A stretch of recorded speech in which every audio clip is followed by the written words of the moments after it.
24 days na lang, Pasko na. Kumustahin natin ang presyo ng mga Christmas decoration sa paboritong puntahan ng mga gustong makatipid. Divisoria. Live mula sa Maynila, may unang balita si James Agustin. James, nakapamili ka na?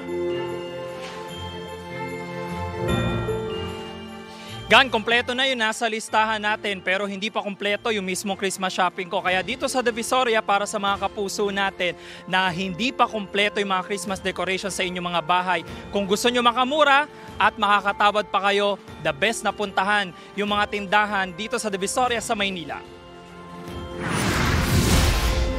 24 oras ng bukas ang ilang tindahan ng Christmas decors dito sa Divisoria, Maynila. Marami mapagpipilian.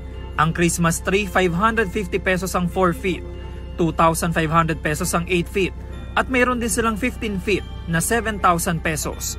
Hindi syempre mawawala ang ornaments na nagbibigay kulay sa mga Christmas tree.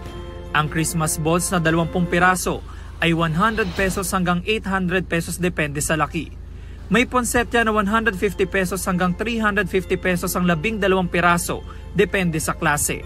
Kung 3-5 flowers na may glitters na iba't ibang disenyo, 250 pesos para sa 12 piraso. Mayroon ding cherries, Santa Claus, reindeer at snowman na 3 for 100 pesos. Ang Santa socks ay 50 pesos hanggang 200 pesos kada piraso, depende sa laki. Ang anghel naman ay 200 pesos hanggang 450 pesos kada piraso. Mayroon ding star na panlagay sa itaas ng Christmas tree na 150 pesos. Iba't ibang klase rin ng Christmas lights na 150 pesos hanggang 300 pesos. Pinakamabenta raw ang curtain lights na 150 pesos hanggang 900 pesos depende sa klase.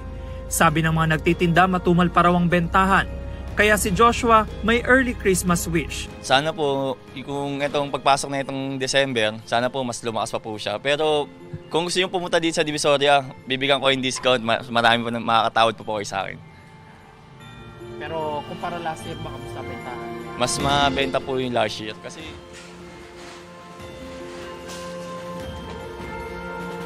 Samantala, Igan, kung 24 oras na bukas yung ilang mga tindahan ng Christmas decorations dito sa Divisoria, may ilang mga tindahan naman na maaari kang makapamili ng mga panregalo na damit o di kaya naman laruang pambata na alas 6:30 pa lamang ng umaga ay bukas na sila. Kaya ano pa hinihintay mga kapuso natin habang hindi pa siksikan, ay simulan nyo na po ang inyong Christmas shopping dito sa Divisoria. Ayan mo na ilitas mula rito sa Maynila. Ako po si James Agustin para sa GMA Integrated News. Igan, mauna ka sa mga balita. Mag-subscribe sa GMA Integrated News sa YouTube. Sa mga kapuso abroad, subaybayan nyo kami sa GMA Pinoy TV at sa www.gmanews.tv.